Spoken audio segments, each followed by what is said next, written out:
Assalamualaikum warahmatullahi wabarakatuh.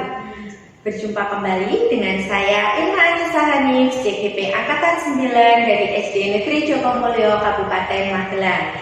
Hari ini saya tidak sendiri, saya didampingi oleh Ibu Ika Nurrahmadiani SPD. Beliau adalah guru kelas 4 ya Bu ya, di SD Negeri Jokomulyo. Assalamualaikum Bu Ika. Waalaikumsalam Bu Irna. Bagaimana kabarnya hari ini Bu Ika? Alhamdulillah baik. Bagaimana dengan kabar Ibu? Alhamdulillah, saya juga baik Bu. Hari ini kita akan melakukan percakapan praobservasi ya Bu. Sebelum nanti saya mengamati pembelajaran yang akan Ibu lakukan di dalam kelas. Adapun tujuan dilakukannya supervisi atau observasi nanti untuk mengetahui juga mengevaluasi jalan proses pembelajaran yang Ibu lakukan. Serta hari ini kita melakukan percakapan praobservasi sebagai persiapan awal sebelum nanti Ibu melakukan kegiatan proses pembelajaran di kelas agar lebih siap Ibu, lebih percaya diri sehingga memberikan pembelajaran yang terbaik untuk peserta didik. Nanti akan ada beberapa pertanyaan Ibu yang akan saya sampaikan kepada Ibu. Untuk yang pertama langsung saja berkaitan dengan tujuan pembelajaran. Nah, kira-kira apa tujuan pembelajaran yang ingin Ibu sampaikan dan Ibu capai dalam proses pembelajaran besok? Berdasarkan rencana pembelajaran yang sudah saya buat Ibu, nah di sini ada 3 tujuan. Yang pertama, peserta didik dapat mengenali wujud zat atau materi dengan tepat. Yang kedua, peserta didik mampu mengidentifikasi perubahan wujud benda yang terjadi. Dan yang terakhir, peserta didik mampu menjelaskan perubahan wujud benda yang terjadi dengan benar. Oke, nah dari 3 tujuan yang ingin dicapai tadi ya Bu, kira-kira bagaimana pengembangan yang ingin Ibu capai atau ingin Ibu lakukan dalam pembelajaran besok? Baik. Untuk pengembangannya mungkin saya menggunakan 2, yaitu pengetahuan dan juga keterampilan Ibu. Yang pertama pengetahuan, yaitu peserta didik mampu menjelaskan perubahan wujud benda yang terjadi dan juga aspek keterampilan pada peserta didik pada saat proses pembelajaran berlangsung. Oke, kemudian saya ingin mendengar Ibu bagaimana rancangan pembelajaran yang ingin Ibu terapkan di dalam kelas, mungkin dari segi strateginya, model, atau metode pembelajarannya. Baik, untuk strategi pembelajaran yang saya gunakan adalah pembelajaran berdiferensiasi berdasarkan kesiapan siswa yang diintegrasikan dengan pembelajaran sosial dan emosional. Kemudian saya akan melakukan pembagian kelompok sesuai dengan kemampuan, keterampilan, dan keaktifan siswanya. Dan untuk model, saya menggunakan model pembelajaran cooperative learning. Untuk metodenya saya menggunakan diskusi, tanya jawab, dan juga penugasan. Oke, berarti besok berdiferensiasi modelnya cooperative learning ya. Baik, betul. Berarti yang akan Ibu terapkan di dalam kelas itu sudah terintegrasi ya Bu dengan pembelajaran sosial emosional. Kemudian metodenya juga pakai diskusi kelompok, kemudian ada penugasan juga tanya jawab. Nah, bagaimana dengan media Ibu? Media pembelajaran yang akan Ibu pergunakan besok di kelas? Untuk media pembelajarannya yang saya lakukan, yang saya siapkan yaitu papan perubahan wujud benda Ibu, kemudian PowerPoint dan juga LKPD. Nah, kira-kira Ibu kapan Ibu akan melakukan kegiatan pembelajaran tersebut Bu? Kebetulan saya ada jadwal Ibu pada hari Kamis yang pertama di kelas 4. Oke, jadi nanti hari Kamis depan ya Bu, Iya, betul. di kelas 4B jam pertama ya Bu, jam ke-1 itu saya akan datang ke kelas Ibu. Baik, Saya akan melakukan supervisi kelas atau observasi yang akan melihat juga mencatat hal-hal apa saja yang terjadi di dalam kelas ya Bu. Nanti setelah Ibu lakukan kegiatan observasi atau pembelajaran di dalam kelas, kita akan melakukan percakapan kembali bersedia ya Bu. Ya, insya Allah. Nah, nanti percakapan itu pasca observasi yang nanti akan didampingi oleh pengajar praktik. Sebelum kita akhiri, kira-kira apa yang Ibu dapatkan dari hasil percakapan kita praobservasi ini, Ibu ya? Saya mendapatkan gambaran tentang pembelajaran diferensiasi yang akan saya lakukan dan menentukan media apa yang tepat yang saya gunakan untuk pembelajaran tersebut. Media itu kebetulan sudah saya siapkan Ibu Deniska. Bagus sekali, keren sekali Ibu Ika ini ya. Nah, terima kasih ya Ibu Ika waktunya dan sudah bersedia berbincang-bincang dengan saya di percakapan praobservasi ini. Sampai ketemu di kegiatan selanjutnya yaitu supervisi atau observasi. Kemudian nanti setelah kegiatan itu kita juga masih berjumpa lagi ya Ibu Ika. Terima kasih sekali atas waktunya. Assalamualaikum warahmatullahi wabarakatuh. Waalaikumsalam warahmatullahi wabarakatuh.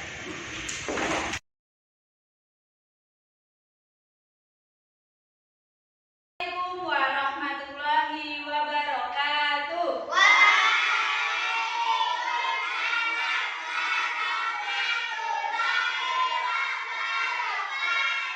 Baik, sip sekali. Bagaimana kabar anak-anak semuanya?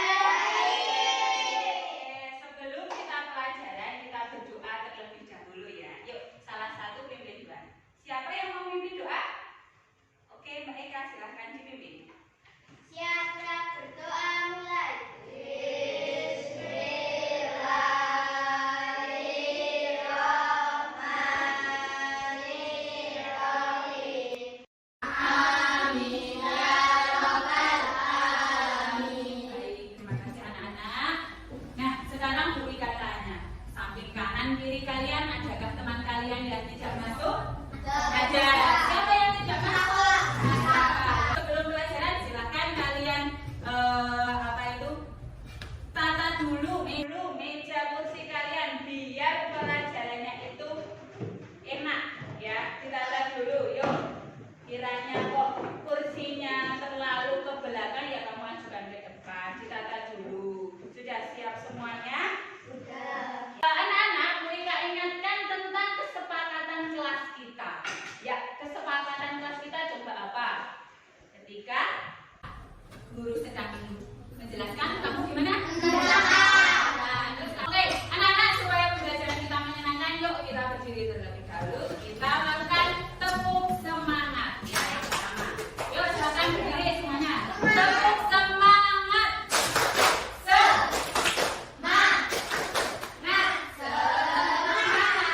Ya, anak-anak, untuk meningkatkan ya, jiwa nasionalisme kalian, setelah ini silakan kalian berdiri lagi ya untuk menyanyikan lagu dari Sabang sampai Merauke. Ada yang belum tahu? Oh ya, yuk kita nyanyi bareng-bareng. Yuk kita nyanyi bersama. Ya, bentar ya. Oh, pasti anak-anak sudah tahu. Yuk silakan berdiri semua. Dari Sabang sampai Merauke.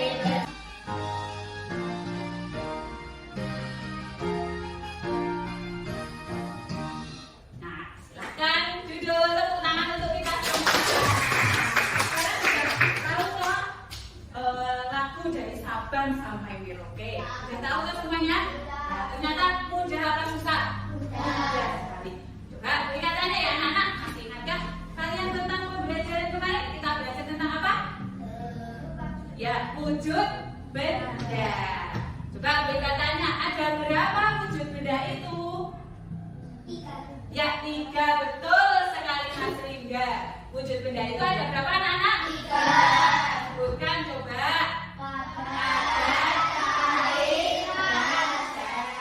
Pinter, semuanya berarti sudah belajar di rumah. Ya, sekarang kita mau tanya nih. Siapa di kelas 4B ini yang suka makan es? Coba jari. Suka semuanya ya. Baik, coba jarinya diturunkan. Bu Ika mau tanya nih, mengapa es jika didiamkan di tempat terbuka ketika tidak segera kalian makan itu akan meleleh atau menjadi air? Kenapa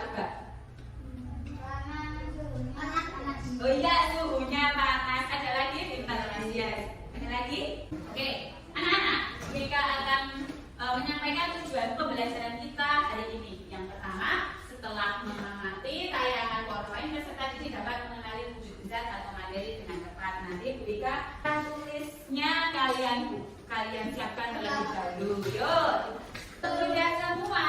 Sudah.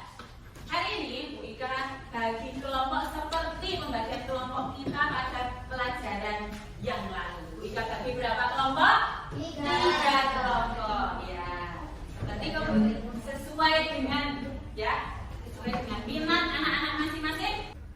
Ika lanjutkan ya. Anak-anak, coba diperhatikan depan. Ya.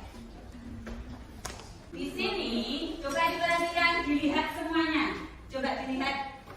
Sudah bisa melihat semuanya? Bisa. Jelas atau tidak? Alhamdulillah ya kalau jelas. Di sini Bu Ika mempunyai papan perubahan wujud benda. Apa? Papan perubahan wujud benda. Ya. Anak-anak semua tahu ya, kalau coklat termasuk benda apa? Benar sekali. Lilin termasuk benda? Benda. Margarin? Ada. Kapur barus? Es batu? Ya, ini dimasukkan ke dalam wujud benda apa? Sip. Yang kedua, kita cek ya. Ini ada parfum. Parfum itu termasuk benda? Cair. Ya. Kemudian ada perubahan wujud dari padat ke cair dinamakan mencair. Sampai sini ada pertanyaan anak-anak? Apakah anak-anak mudeng? Mengerti? Ya, baik. Kalau gitu Ika lanjutkan ya. Coba setelah ini anak-anak akan Bu Ika berikan materi sesuai dengan kelompok belajar masing-masing. Ya. Ika beri materi kelompok visual. Bu Ika berikan materi berupa gambar seperti ini ya, anak-anak ya, kelompok visual ya. Ya, Bu Ika bagi satu persatu. Satu persatu. Ini. Nah, silakan kalian pelajari. Kemudian satu letak buat dua anak ya, Mas. Ya, ya.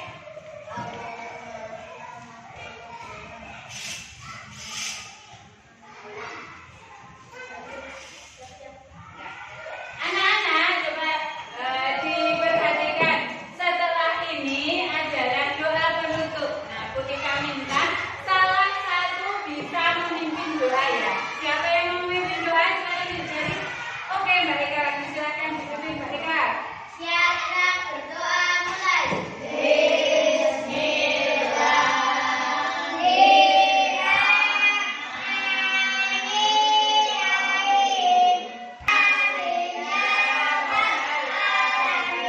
Terima kasih anak-anak. Bu Ika akhiri.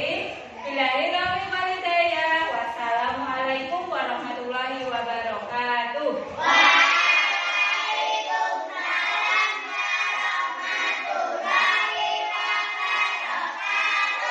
Terima kasih, tepuk tangan untuk kita semua. Setelah ini anak-anak boleh.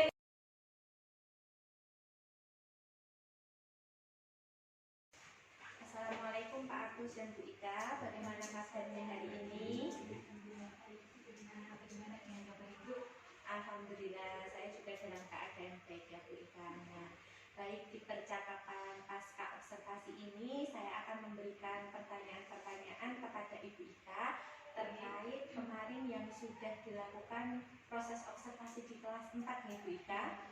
Kemudian tujuan percakapan pasca observasi ini untuk mengevaluasi sejauh mana proses pembelajaran yang sudah Ibu Ika lakukan.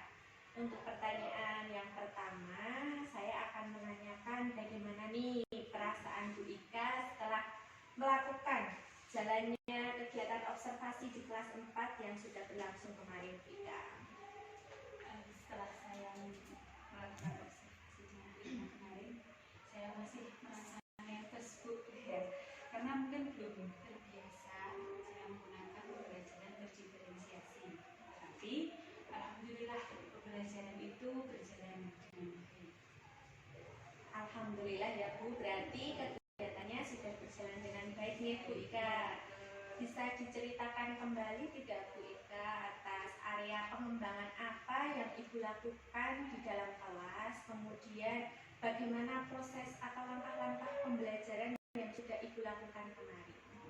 Baik Bu, untuk tahapannya mungkin sama ya dengan Bapak Ibu guru yang lain. Saya membuat media pembelajaran dan juga perangkat ajar.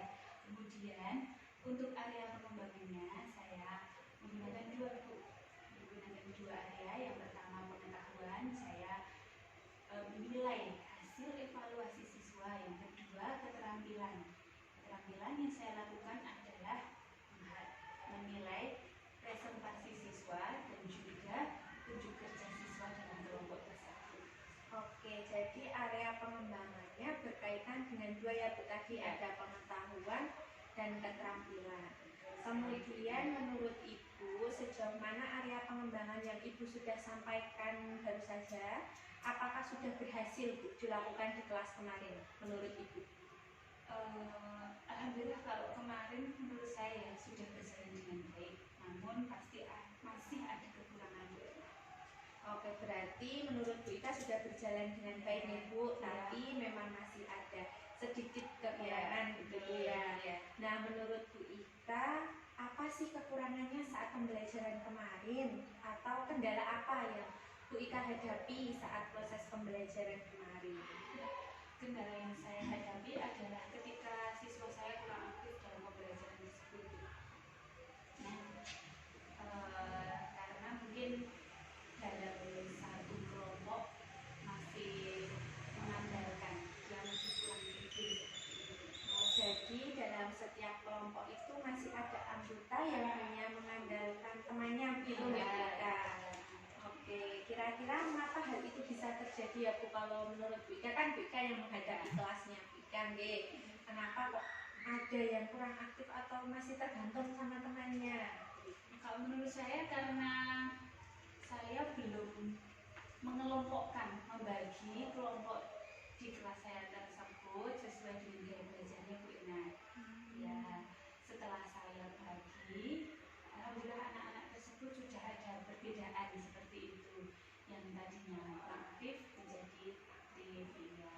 Baik, jadi itu ada rencana ke depannya ya Bu? Ya. Mau berencana untuk dibagi nih Ya, secara sesuai. minat belajar mereka. Nanti proses pembelajaran ke depan Ibu akan menyesuaikan dengan kenyamanan mereka. Berarti begitu ya Bu, menggunakan gaya belajarnya masing-masing, ada yang visual, auditori, dan kinestetik. Oke, sekarang mudah-mudahan ya Bu, apa yang Ibu rencanakan tadi bisa terrealisasi dan memberikan proses-proses pembelajaran yang lebih baik lagi dibandingkan dengan observasi yang kemarin. Saya tunggu cerita Ibu Ika nanti apakah bisa terrealisasi atau tidaknya ya Bu. Nanti bisa diceritakan kembali dengan saya. Nah, sekarang saya mau tanya nih Bu, kira-kira kapan Bu akan segera Bu Ika realisasikan rencana ini? Insya Allah akan saya realisasikan secepat mungkin Ibu, insya Allah. Oke, terima kasih banyak ya Bu Ika atas jawaban-jawabannya. Mudah-mudahan apa yang Ibu rencanakan ini secepatnya bisa terrealisasi. Baik, selanjutnya saya berikan kesempatan kepada Bapak Ahmad Agus Setiawan untuk memberikan sedikit umpan balik atau tanggapan terkait dengan jalannya kegiatan pasca observasi atau mungkin kegiatan observasi kelas yang sudah Bu Ika lakukan. Terima kasih atas waktunya. Saya mencatat beberapa hal yang bisa menjadi nanti bisa kita cermati bersama. Itu percakapan pasca observasi yang dengan pola pikir coaching. Yang tadi yang pertama sudah dari Bu Ina selaku coach sudah menyampaikan tadi observasi tujuan percakapan ini apa, terus kemudian melakukan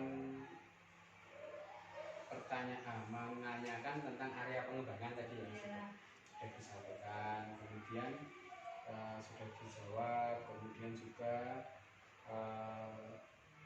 tadi sudah ditanyakan juga tentang umpan balik. Dalam umpan balik ini sudah tahu apa itu, bagaimana tadi perasaannya apa, kemudian adakah kendala yang dihadapi kan begitu ya. Kemudian apa saja yang akan dilakukan untuk menghadapi kendala-kendala itu, kemudian sudah dijawab tentang tindakan yang dilakukan dengan membagi tadi sesuai dengan dia belajar gitu ya. Kemudian juga sudah ditanyakan tentang sebagai tindak lanjutnya itu, dan juga sudah ditanyakan kapan mau dilakukan. Nah, ini saya sudah merujuk pada tindak lanjut konkret dari rekan sejawat dengan pertanyaan yang disampaikan oleh Bu Irna. Jadi ini kalau kita hitung gitu ya, kalau kita hitung itu dari 8 kriteria ini, saya melihatnya sudah ada 7 kriteria yang sudah muncul dalam percakapan. Gitu Bu, terima kasih untuk Bu Irna. Terima kasih banyak atas umpan baliknya dan tanggapannya terkait dengan kegiatan pasca observasi kita hari ini. Baik, akhirnya rangkaian kegiatan supervisi akademik sudah selesai, dimulai dari kegiatan pra-observasi, observasi, dan pasca observasi. Saya ucapkan terima kasih kepada Ibu Ida dan Bapak Ahmad Hamid Setiawan. Sama-sama Bu. Ya, saya akhiri. Wassalamualaikum warahmatullahi wabarakatuh. Waalaikumsalam warahmatullahi wabarakatuh. Terima kasih, Ica.